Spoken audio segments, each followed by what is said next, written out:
Prologue. Warm sunlight shone down through the canopy of bold green leaves. It made flowers shine like gemstones scattered across the ground.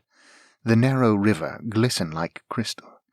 Peace was not an exception, it was the rule in the land of Viridian. No one had marched on them in war for millennia, until that day. The clangs and thuds of soldiers marching was an ominous contrast to the quiet tranquility. It should have made the people of Viridian shiver, though they did not. Their eyes didn't turn in the direction of the army of Gamboge, who wished to take from Viridian all the land could surrender. The land had much to give.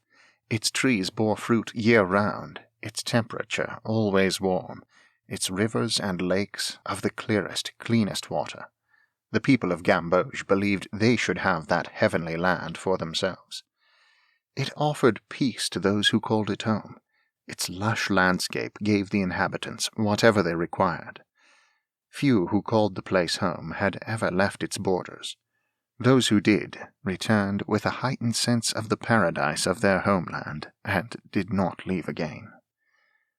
The army of thousands of soldiers came to a halt when they reached the river which bordered Viridian, to await their orders. Those soldiers knew their duty. They would slaughter every person they saw. It was their way to leave no survivors, give no quarter. Their mouths fell open when they saw the most beautiful woman on the opposite bank. Her dark hair, olive skin, and eyes the color of sage-grass were yet one more perfection the land of Viridian had to offer. She surveyed them with nothing but curiosity. She did not appear frightened in the least. She held her hands out before her in a gesture of warning. "This land is fortified against all who wish to kill our people. If you continue, you will die," the woman said, her voice clear. It carried to every man. Those men stared at her for a long moment, before one of them let out a loud bark of laughter, and the rest of them joined in. They roared with hilarity at the notion that peaceful land had any defense which could stand against them. The general of the army raised his sword to point it at the woman. He continued to laugh at the idea of such a woman telling him of the fortifications of this peaceful land. He had been told the land of Viridian had no army. He knew his victory would be an uncomplicated one. He smiled at the woman, then ordered his men to attack.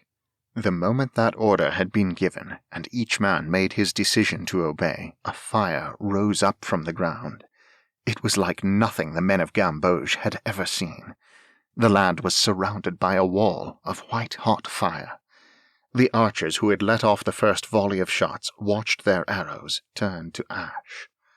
The men faltered, terror written clearly on their faces, but not one of them backed down. They ran forward, ready to have the victory they had been told would be easy for them. When they chose to continue on, the fire shot out in a wave that burned those men to cinders. And suddenly the land of Viridian was brought back to its peaceful existence. Birds sang, leaves waved, water trickled, paradise had been maintained. The only sign all was not as it had been before was the woman who stood on the river's far bank. Tears streamed down her cheeks while she stared at those piles of ash. She had no idea why they had not listened to her, or to the well-known history of the land of Viridian. The woman wiped her tears away. A certainty grew inside her. "Catriona, my dear sister, it is time for you to tell your daughter that she is the other of the fire-wielders of this kingdom. If I am killed, she will be the only protection left to Viridian. She must be prepared. I believe a war is brewing." Her connection to her sister made such messages easy for them to share. She turned her eyes around the land, beyond the barrier formed by the fire-wielders. She wondered how the attack would come.